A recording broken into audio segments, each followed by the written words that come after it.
Hola a todos, soy Mónica Jiménez, autora del blog mrchin.com. Empezamos nueva temporada del podcast y se me ocurrió preguntar a través de redes sociales a qué autores y creadores os gustaría escuchar en este espacio. Así que poco a poco iré desvelando a los participantes de esta nueva temporada. Hoy está conmigo María Gese, una de las ilustradoras más reconocidas del momento y que conocerás por sus ilustraciones realizadas desde una óptica femenina, por sus biografías ilustradas de David Bowie, Frida Kahlo o Marilyn y su libro El placer. Hola María, ¿qué tal? Hola, ¿qué tal? Muy bien, bueno, hoy te tenemos aquí para que nos cuentes un poquito sobre el mundo de la ilustración y un poco tu trayectoria. No sé si nos puedes hablar un poco cómo te vas adentrando, ¿no? en este mundillo y cómo te has ido abriendo camino. Que eso es súper largo de contar. Esa pregunta es muy amplia porque es verdad que no es de la noche a la mañana y yo creo que con las redes sociales siempre da la sensación de que todo se ha conseguido de una forma muy inmediata. Y eso no es así. Yo no conozco a nadie que lo haya conseguido de forma inmediata, que la habrá, pero vamos, no es la generalidad. Yo dibujo desde pequeña, o sea, y además desde pequeña siempre he contado historias. Mi madre, que guarda todos los dibujos en libretas, y vamos, que siempre estaba dibujando y leyendo. Pues yo hacía, no es que además hiciera un dibujo y ya está, sino que muchas veces hacía mis propios cuentos, o sea, es que me encantaba sin yo saberlo lo que era ya el mundo de la ilustración, porque la ilustración al fin y al cabo normalmente suele acompañar un texto y es lo que yo hago mayoritariamente, aunque luego haga otro tipo de trabajos, ¿no? Entonces, desde pequeña me gustaba dibujar, continué dibujando conforme fui creciendo y siempre tuve claro que quería hacer bellas artes. No pude hacer bellas artes, hice magisterio, esto lo he contado un montón de veces, yo creo que ya más o menos casi todo el mundo lo sabe, pero bueno.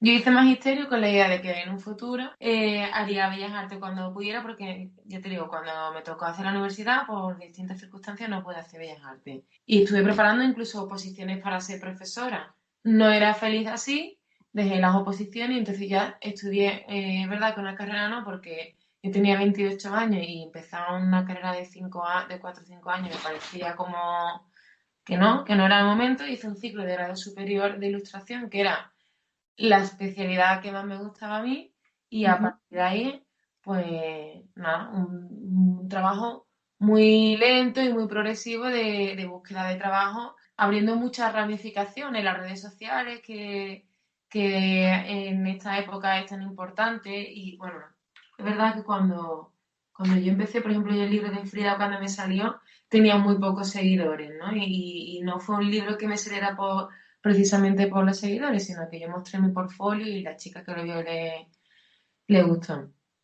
Pero yo fui abriendo como un montón de vías en las redes sociales, ir a eventos de ilustración a enseñar portfolio, monté una revista eh, de arte y diseño. Yo era ahí editora, nunca me entrevistaron en esa revista, pero pues yo qué sé, todo lo que podía. Y poco a poco me fue saliendo cosillas, pues empecé con libros de texto para primaria y para infantil. Yo qué sé, yo he hecho muchísimas cosas que además no son quizás tan vistosas al público, pero que bueno, que están ahí, que me fueron haciendo crecer a mí, claro.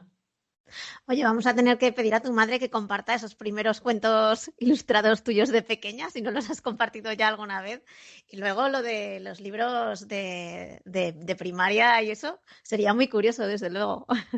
Pues los libros de primaria, claro, en la página que tengo yo de Facebook, en Facebook no lo utilizo nada, pero ahí sí que subí en su momento cuando me salieron los libros.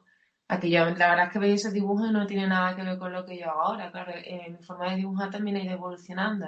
Y en el Claro. caso de los libros de texto, además, muchas veces hay un universo creado y tú te tienes que adaptar al universo que está creado. Yo me acuerdo cuando estudié ilustración que siempre nos intentaban llevar a otros lugares que no fueran como nosotros habitualmente dibujamos, porque es cierto que hay ilustradores muy versátiles y que hacen muchísimos tipos de encargos. Tú imagínate, yo siempre pongo el ejemplo de alguien que se dedica a la animación. Quien se dedica a la animación se adapta al trabajo, al estilo que hay ya Ujú. creado, ¿no? No puedes decir, no, esto yo voy a dibujar los 5 segundos que yo hago de la película o los días, lo que sea, porque al final tú haces un montón de dibujos y una parte mínima de la película. Lo voy a hacer como a mí me dé la gana, a mi estilo.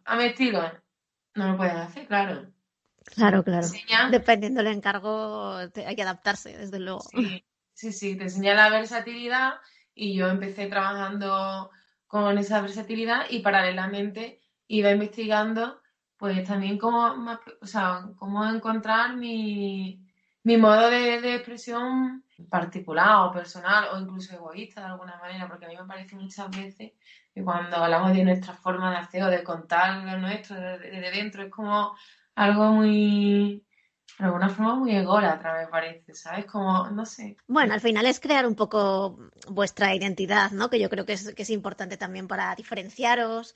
Al final es un poco mimo hacia lo vuestro, no sé. Es ego del bueno, debería Eso ser. quiero pensar yo, que es bueno, sí.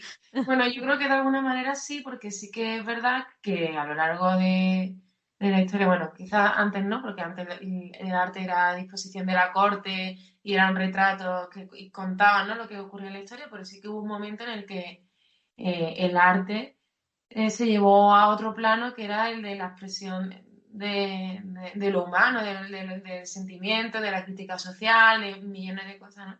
Y que yo creo que es verdad que cuando se compartía con el espectador, también era una forma de no sentirnos solos. A mí me pasa que cuando yo veo lo que pinta o dibuja otra persona y que de repente digo, ostras, que esto es algo que yo he sentido, Ujú. pues yo creo que esa empatía, esa complicidad, como que de alguna manera también nos hace crecer y eso, y sentir que estamos acompañados. Me parece.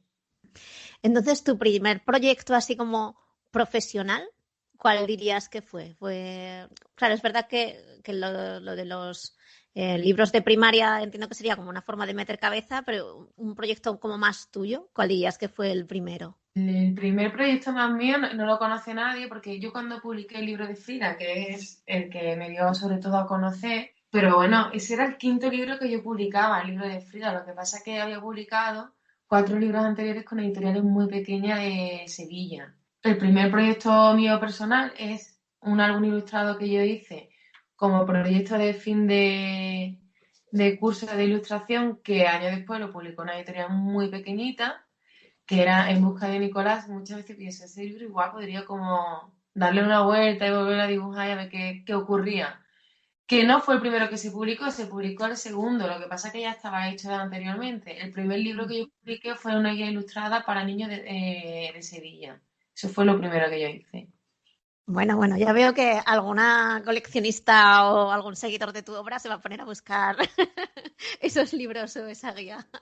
Ya no, o sea, que se acabó la tirada que hicieron Claro. y ya no, vamos, es imposible encontrarlo, pero bueno, igual alguien lo vende, o sea, imposible encontrarlo, no, pero Bueno, a veces en mercadillos de segunda mano o en según qué tiendas puedes llegar a encontrar de todo, ¿eh? sí, pero a mí yo te digo que quien vea ahí María Gese va a decir, esta será otra María Gese, porque es que te digo, los dibujos no tienen nada que ver. Claro, sí, es que al final, al estar constantemente trabajando y evolucionando, es normal que cambie el estilo. A través de redes sociales podemos ver que no paras de publicar libros, agendas, ilustraciones, actualizas las redes sociales a menudo, que si el Inktober, vas a presentaciones, charlas, ¿cómo te organizas y cómo te da la vida para todo? Me da la vida menos que antes, ¿eh? Yo tengo menos energía. El Inktober yo ya no lo hago, eso lo hacía pues cuando tenía menos trabajo que ahora y tenía más tiempo. Ahora me resulta totalmente imposible hacer un Inktober, es que no doy abasto. Y de hecho, Mm. yo siento, por ejemplo, que las redes sociales las tengo mucho más abandonadas que antes. Cuando tú y yo empezamos a seguir, que es verdad que nosotras nos seguimos hace muchísimo tiempo, ¿no? Yo ahí publicaba prácticamente, porque tenía como visto que había unos días que no funcionaba, porque cada uno está a su rollo y me parece genial, pero yo publicaba prácticamente de domingo a jueves todos los días. Hablaba mucho más con los seguidores y las seguidoras. Ahora publico mucho menos porque no tengo tiempo de todo y al final tienes que ir renunciando a cosas. Es verdad que, claro, que yo veo como mis redes pues ya no tienen el crecimiento que tenían antes. Pero es que no puedo con todo y prefiero invertir en otro tipo de cosas, la verdad.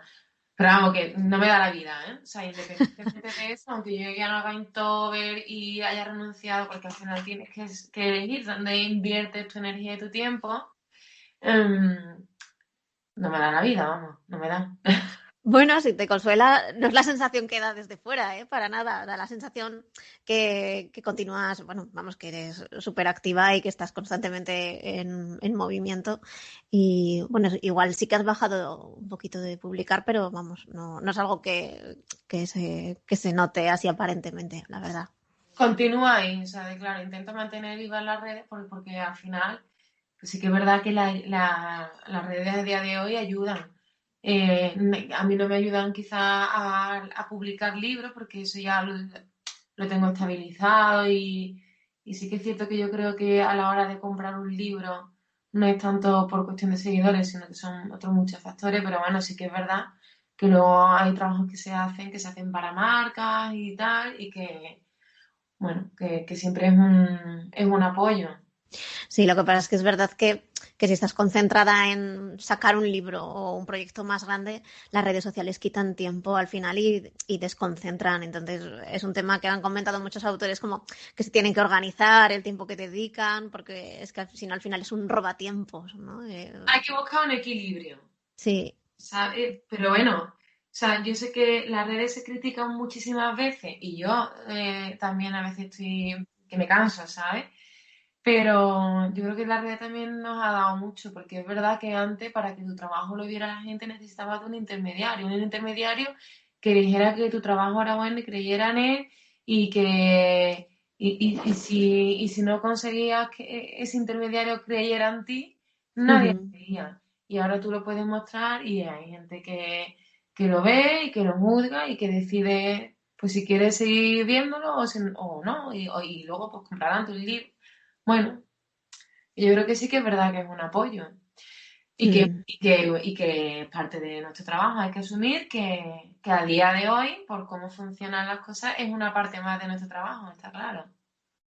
Sí, es verdad que es un canal directo de comunicación con la gente y es verdad que hay que intentar aprovecharlo al máximo, eso desde luego. Que antes tú no invertías ese tiempo ahí, pero lo invertías en ir con tu portfolio de un sitio a otro. O sea, quiero decir que al final el trabajo de mostrar lo que tú hacías siempre ha estado ahí de una forma u otra.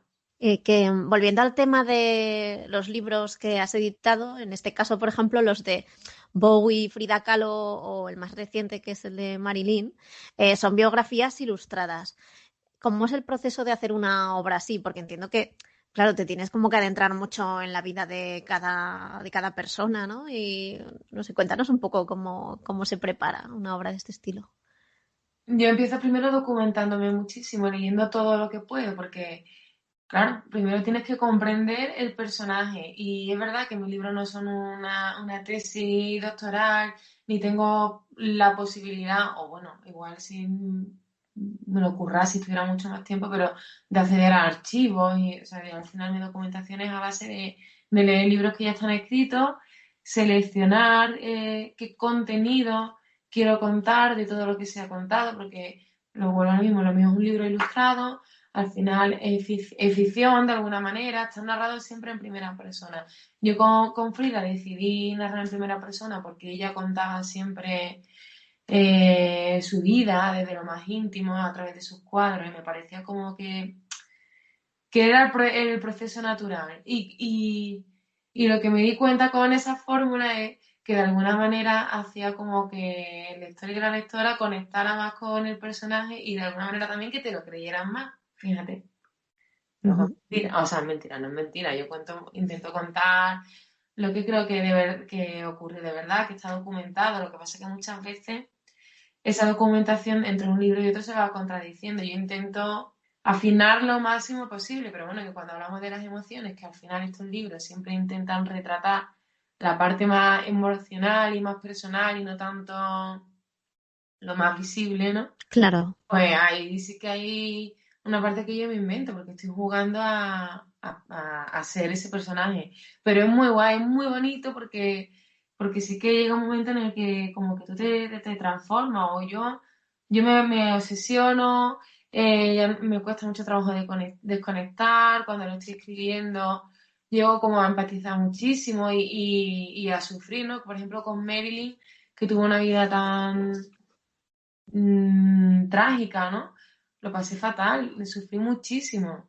Era como, jolín, qué pena una vez también le he dicho, tía, no estás sola. Yo que sé, no lo sé, de haberla apoyado, bueno, imposible, ¿no? O sea, yo nunca hubiera accedido a ella, pero era qué pena no estaba allí con ella, no sé. A mí me parece un trabajo súper bonito. Con Bowie no fui capaz de conectar y por eso no lo escribí yo. Lo dibujó Ujú. otra persona. Y de Bowie sí que aprendía que no podía coger un personaje solamente por el hecho de que me gustara su carrera profesional, que era lo que me pasaba con Bowie. Yo solo conocía su carrera profesional y me parece interesantísimo, pero a nivel personal es que somos la noche y el día y no fui capaz de escribirla. Jolín, o sea que haces una inversión total ahí dentro de los personajes. Total, total, o sea que Poseída. sí, sí, sí, sí. Porque sí, sí, es una inversión total. Pero bueno, yo qué sé, a mí me gusta. Sí, la verdad es que además como lector, eh, a ver, hay gente que le gusta mucho leer biografías, biografías me refiero más clásicas, em, pero yo creo que este tipo de biografías ilustradas es como una forma muy, muy amena y como están escritas, es verdad que te introduces enseguida en la vida de los personajes y conectas de otra forma. Y luego, desde luego, con las ilustraciones, la verdad es que es un complemento muy chulo. Sí. ¿Hay alguna biografía que te haría especial ilusión hacer o que digas, va, me encantaría hacerlo de este personaje porque me encanta, o tal autor, autora, o puede ser, no sé, cualquiera? Mira, hay un montón de biografías que me gustaría hacer. No digo ninguna por aquí, porque prefiero como ir meditándolo y nunca sé lo que va a salir. Luego estas cosas siempre como que no se pueden contar, pero yo creo que hay un montón de personajes que son súper interesantes. De todas formas, es verdad que tampoco me apetece estar todo el tiempo haciendo biografía. No reniego de volver a hacer otra porque me lo paso bien, funcionan y ahí está. Pero sí que es cierto que antes de Marilyn, entre medio hice El placer y para mí fue un reto. Cierto. Y para mí, a día de hoy, sigue siendo mi libro más importante porque sí, porque tiene mucho de mí y porque tenía una intencionalidad y bueno, a mí me gustaría mi idea, desde luego, por ejemplo, es que el siguiente libro no sea biografía, sea otra cosa. Todavía el qué, no lo sé, porque es mucho más difícil, desde luego, escribir desde la nada que partir ya de la vida de otra persona. Pero me gustaría ir alternando, entonces es muy difícil. Cuando llegue otra biografía, pues ya veremos, nos sorprenderemos. Es verdad que me hace mucha gracia que la gente me escribe pidiéndome, sí, me hace esta biografía, yo me la compro. Digo, anda, que mira. La cantidad de peticiones que yo tengo. Y es como, que bueno, está bien, yo voy anotando, pero es verdad, la gente me escribe un montón. Vamos, tienes una lista de ideas ahí de posibles futuras biografías, pero es verdad que hay que ir alternando con otros trabajos también más propios y que en ese momento digas, esto es lo que me apetece contar y lo Sí, que quiero comunicar". sí. También me apetece, por ejemplo, hacer biografía ya de personajes españoles. O sea, me apetece. Lo que sí que es cierto que, claro, yo ahora mismo tengo tres que son internacionales. Con el libro de Frida se vendieron los derechos a muchísimos países. Entonces, después de Frida, claro, esas editoriales han seguido comprando los derechos del resto de los personajes, del placer. Por ejemplo, el placer en Francia está funcionando súper bien, Ujú. teniendo mucho éxito en Italia, que yo para mí flipo, ¿no? Y Qué sí que es guay. verdad que cuando haces un libro de un autor español, estás limitando la posibilidad de que esos derechos se vendan en el extranjero. Pero bueno, también es cierto que el trabajo no se debe de condicionar por eso. Si me apetece hacer otra cosa, pues lo haré. Y de hecho, los trabajos personales, o sea, el placer era mucho más arriesgado de cara a venderlo fuera. Y de hecho, hay países fuera que no lo han comprado, ¿sabes? Que como que lo ven subidito de todo, ¿no? Y esas cosas. Claro, hay que tener en cuenta que hay países que son, bueno, pues que hay mucha más censura. Mm. Bueno, es verdad que aunque cada vez se esté abriendo más, ¿no? Este tipo de comunicación, ¿no? Y todo lo relativo al sexo, es verdad que en algunos países o las editoriales pueden tener reparo, ¿no? A la hora de editarlo o pensar, claro, es que las ventas, es que no sé qué, puede ser. Mira, fíjate que hubo un país, por ejemplo, que en el libro de Bowie me pidió que cambiara una ilustración en la que Bowie, o sea, esto está sacado de un concierto, que no me lo inventé yo, pero Bowie en un concierto simula que le hace una felación a una guitarra. Y entonces me dijeron que eso tenía que quitarlo, no porque fuera un contenido alto, sino porque en ese país son muy homófobos y que iba a haber mucha gente que no lo comprara por esa ilustración. O Ostras, que igual podía sufrir esta de censura. qué fuerte. Claro que es que al final, cierto, no sabemos cómo está la situación en otros países o la visión Sí. que tienen eh, ahora mismo, pero, Y en jolín, el libro de Frida hay otro país donde todos los desnudos han sido censurados. Se ha tenido que tapar con pelo, con vegetación. Sí, sí, sí, sí. qué cosas, o sea, que luego incluso hay que, según donde se sale editado, hay que llegar a editar, o sea, hay que llegar a como a modificar algunas ilustraciones o...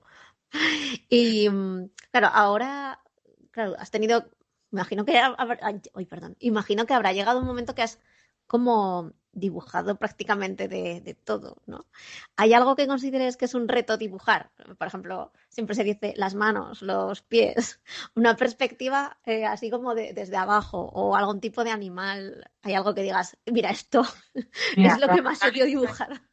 los animales se me dan fatal. Me dan fatal dibujar, por ejemplo, animales. Pero no por el hecho de dibujar un animal. Quizás si yo tendiese a hacer un animal realista, pues podría llegar, pero claro, adaptar el animal en concreto al estilo que tú haces, ya muchas veces como que cuesta, para mí me cuesta hacer como esa adaptación, que si tiene que salir en Rita Bonita Gato Gordo y el fin del mundo salen un montón de animales y una vez que encontré la forma de hacerlo yo me lo pasé súper bien y ahí están y divertidísimo, pero bueno, que evidentemente hay pues eso, todo lo que has dicho me vale. Hay un montón de posturas de corte que son súper difíciles. Yo tiro mucho de fotografía cuando se me ocurre. Yo me hago muchísimas fotografías. Bueno, es ridículo verme en mi casa. Además que esas fotos son horrorosas, ¿sabes? Estoy con mala cara. Porque como trabajo en casa muchas veces voy como en pijama, despeinada, terrible. O sea, yo qué sé, ahora dije, bueno, voy a empezar a comprar pijama más bonito o lo que sea, por verme mejor, ¿sabes lo que te digo? Porque es que paso mucho tiempo aquí.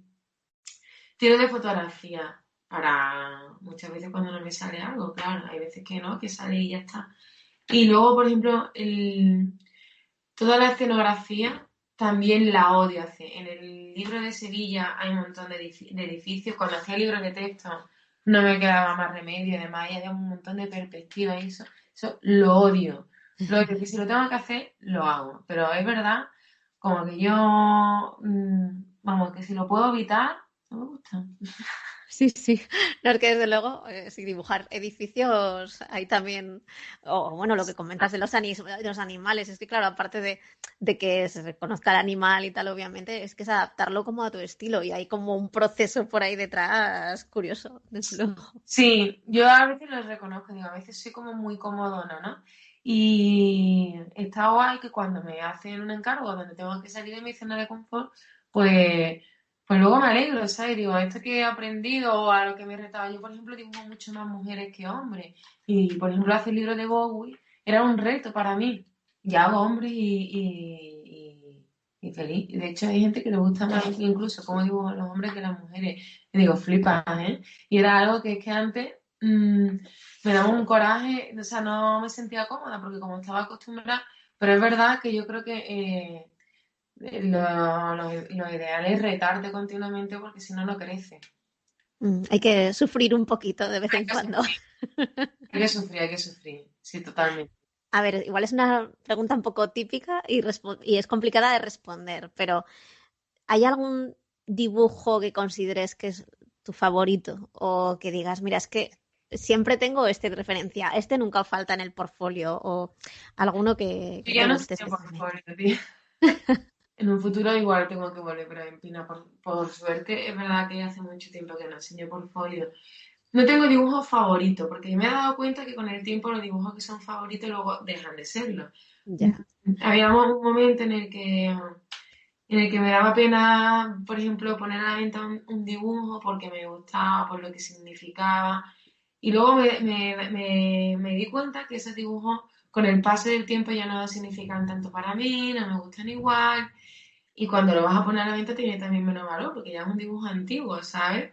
Entonces aprendí a no tener como ese encariñarse. Lo único que sí que tengo la portada del placer, que para mí, como es un libro tan importante, me da muchísima pena venderlo. Y cada vez que me piden presupuesto porque la quieren comprar en unos precios altísimos, digo, bueno, si me pagan esto, yo ya, pues ahí que la vendo. Digo, pero es que si no, se queda conmigo. El dibujo me gustará más o menos en un futuro, yo no lo sé, pero es verdad que le tengo un cariño especial. Del mismo modo que le tengo muchísimo cariño a la portada de Frida, por lo que supuso para mí, pero no la tengo yo, porque esa la vendí. Le puse un precio que en aquel momento me parecía alto, que para nada. O sea, que ese dibujo, si lo vendiera ahora, tendría muchísimo más valor, porque tanto por lo que ha significado para mí, como por la importancia del libro Claro. por tal, ¿no? Lo único que me consuela es que la portada de Frida me la compró el novio de una amiga, bueno, en aquel momento ya no era amiga mía, pero que luego con el tiempo se ha hecho íntima amiga mía, Raquel Corco, de Modena de Pueblo, a la que yo admiro muchísimo. Pues lo tiene ella porque se la regaló su chico por su cumpleaños y me la preguntó por cuánto la y la tiene ella y hasta yo cuando voy a su casa y la veo, digo, mira, encantada de que por lo menos esté contigo. Sí, sí, sí, al menos sabes que está en un entorno de confianza o que Sí, está pero ahora me ahí. parece que, o sea, que ya me hacía ilusión en su momento que la tuviera Raquel porque yo la admiraba, pero que luego con el paso del tiempo nos hayamos hecho amigas y yo qué sé, como que digo, mira, pues al final me parece que hasta la historia es súper bonita, ¿no? Que ella la tenga. Claro, al final es verdad que entonces las ilustraciones que aprecias más también van como relacionadas un poco con los hitos de tu carrera, ¿no? Pues el Sí. placer si le tienes mucho cariño o el de Frida Kahlo por lo que supuso, ¿no? Al Mm. final, claro, además es que algo que normalmente pasa a los ilustradores y a algunos autores es que a veces sois también como un poco críticos con vuestro trabajo. Entonces, cuando ha pasado un tiempo, enseguida dices, esto lo cambiaría, esto lo haría de otra forma, tal. Sí, y evidentemente, por ejemplo, yo para mí, el dibujo de Frida, tú ves las ilustraciones de Frida y ves las ilustraciones de Marilyn o de Placer, yo creo que ha habido una evolución.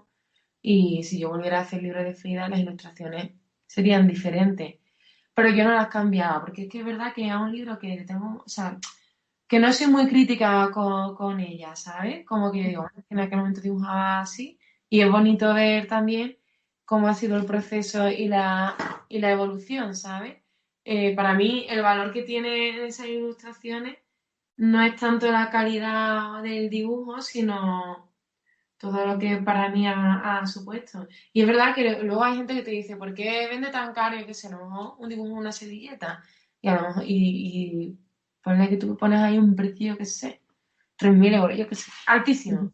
Y luego una ilustración más grande, súper acabada, más barata. Y te pueden preguntar, ¿y esa diferencia? Y tú, porque es que en esta servilleta hay mucho más de mí, que a lo mejor la hice en 30 minutos y los otros estuve 3 días haciéndolo. Pero hay mucho más de mí. Y claro, ese valor es incuantificable. Claro, claro, desde luego. Y a ver, por ejemplo, ahora has comentado, por ejemplo, la anécdota, ¿no? De la ilustración de Frida Kahlo, ¿no? Que es la que tiene Raquel. Eh, ¿Hay algún momento especial de tu carrera o algo que recuerdes con especial ilusión, cariño? No sé, desde un evento, una presentación o algún momento que hayas vivido. Recuerdo un montón, ¿eh? O sea, la verdad, a mí me ha dado un montón de cosas buenas la profesión. Desde luego, cuando salió Frida, las primeras presentaciones y ver cómo funcionaba, fue muy bonito. Los San Jordi lo recuerdo siempre súper bien, pero no sé, como algo que siempre he disfrutado un montón. Todos los eventos que tenían que ver con el libro San Jordi, la feria del libro. A mí, este año que con la pandemia se ha suspendido todo, me da muchísima pena porque yo las disfrutaba muchísimo, las disfrutaba tanto por el contacto con el público, que es muy bonito, como por todo lo que se rodeaba de repente juntarte con un montón de compañeros y compañeras que viven fuera, la cena, todo eso, para mí son momentos muy especiales. Cuando he ido a festivales, al Festival en Querétaro, en México, también fue súper bonito. Antes de publicar este libro, también cuando yo viajaba, porque participaba en exposiciones colectivas y me reunía, iba conociendo a gente a la que admiraba. No lo sé, es que me cuesta muchísimo seleccionar un solo momento. También hay momentos muy jodidos, ¿eh? De estar en tu casa trabajando con un ritmo de trabajo horroroso y llorando porque no puedes más, porque necesitas parar. Eso también existe. Claro, claro. No, lo que pasa es que es verdad que toda la parte de eventos, de ferias, de exposiciones colectivas, claro, eso que al final es el lado humano, ¿no?, de la profesión, y Sí, coincidir con otra gente y otros profesionales o con gente que te sigues pero que no habías, no sé, la verdad es que ese tipo de momentos son chulos y es algo que se está echando de menos por la pandemia, ¿no? Ese momento de pasillo, de los sí, eventos, que te quedas ahí hablando. totalmente. Sí, Sí. eso está chulo, la verdad. Y bueno, ya vamos a ir cerrando, pero no sin antes que nos cuentes en qué has estado trabajando últimamente o algún, no sé si nos puedes contar un poco alguna avanzadilla de alguna cosa que estés ahí gestando. El libro de Marilyn se publicó hace muy poco y Ujú. después de eso he trabajado o sea, quiero decir, casi todo lo que trabajaba ha salido. Hice las cartas de tarot para Netflix, Cierto, que es verdad, que eso ha salido hace muy poquito. sí, que ha sido un proyecto que me ha encantado, me lo he pasado súper bien, porque además tenía muchas ganas de hacer un tarot y no he encontrado el momento también porque además veo que hay tantos compañeros y compañeras haciendo tarot súper chulos y tal, que decía, oye, ¿para qué voy a hacer yo uno? Aunque me apetecía un montón y de repente me llegó este encargo, que además yo soy un friki con las series y tal, y digo, pues mira, me desquito. Ahora me da pena porque la gente me está pidiendo tarot y no está a la venta y digo, ¿qué hago? Hago un tarot a mi rollo y veo qué tal, no sé qué, digo, bueno, esto lo voy a guardar por ahí y ya veremos. Si me apetece y me surge, ya veré. Claro, porque lo de las cartas del tarot era dentro de una acción promocional de Netflix, ¿no? De la campaña. Efectivamente, sí, salía en un vídeo que sí que era para un vídeo promocional en el que salía la tarotista que Yolanda Ramos, que cuando yo vi el vídeo me partía de la risa, digo, madre mía, qué guay. Y ya está, y esa era la finalidad que tenía y ahí se ha quedado, no se va a comercializar y ya está. O sea, que esto es así. Es como, esta era parte de la 13 y para mí ha sido súper guay hacerlo. Y luego también he estado trabajando en la agenda con Tantanfan que saco todos los años, que Ujú. normalmente siempre se tiene que entregar con mucho tiempo de antelación porque tiene revisiones. O sea, sería para la que sale en junio de este año, de 2021. Y ahí esta vez vuelvo a escribir, o sea, porque es que no sé si me dejan contar de qué va, pero estoy muy contenta, la verdad. Que siempre pasa lo mismo. Es que luego siempre hay un montón de acuerdos, de confidencialidad y tal, y que además está bien que eso ocurra porque el proceso de trabajo siempre es muy largo y bueno, uno intenta siempre como, pues eso, mantener un poco, no quemar la promoción, bueno, Hoy en día, además con redes sociales y tal, qué complicado es contenerse. ostras, sí. Yo cuando además estoy con un libro es como, y lo puedo contar ya, y ya puedo hablar, y ya puedo no sé qué, digo, porque fulanita publica, cuando yo ya he contado que va a publicar este libro, ¿por qué lo dejáis? Por favor, no sé qué, la lío, vamos, siempre estoy igual, ¿eh? Es que es inevitable porque si estás ahí en tu día a día con el proceso, claro, vas haciendo fotos o alguna cosa, pero es en Claro, plan, no, pero me lo tengo que guardar. Pues muchas gracias, María, por este ratito en el que nos has contado ahí un poquito más de cerca tu trayectoria. Y bueno, si te quieres despedir. muchas gracias a ti, pues nada, un beso para todas y todos. Y hasta aquí la entrevista con María Gese. Si te gustaría escuchar a algún artista o creador en este podcast, escríbeme para tenerlo en cuenta. Y si no quieres perderte siguientes episodios, sígueme en redes sociales y suscríbete a la newsletter. Nos vemos en las redes.